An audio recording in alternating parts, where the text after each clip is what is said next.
Have you ever stepped into a place that felt alive even when it was completely empty? A place where the silence lingers too long, where every flicker of light feels like an eye watching you, and every corner whispers that you shouldn't be there. Adrian thought it was just an abandoned mall. Shattered glass crunched under his boots, the air smelled of rust and dust, and broken mannequins stared blankly from behind cracked windows.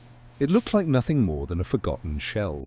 But as he walked deeper, he noticed something unsettling. The hallways didn't end. They bent, they looped, they shifted. and suddenly he wasn't in a mall anymore, he was standing in a motel. Every door slightly open, swaying gently as if someone had just passed through.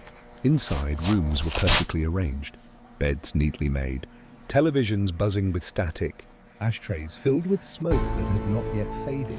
and yet there was no one. He backed away, and the motel melted into something else, a diner.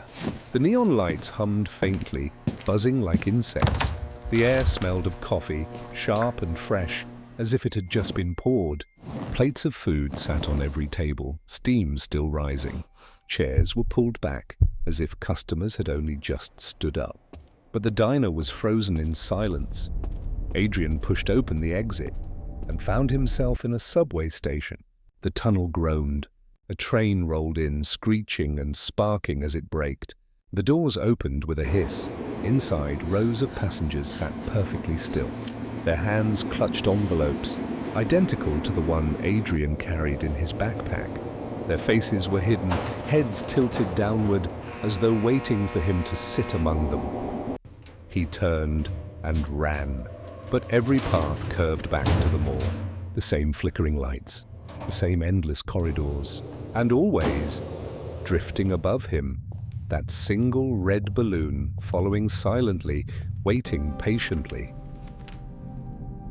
In that moment, Adrian understood. These places weren't random. They weren't empty. They weren't abandoned. They had always been waiting For him. And once you step into these liminal spaces, You don't simply visit them. You don't explore them. You belong to them. and once you enter, You never leave.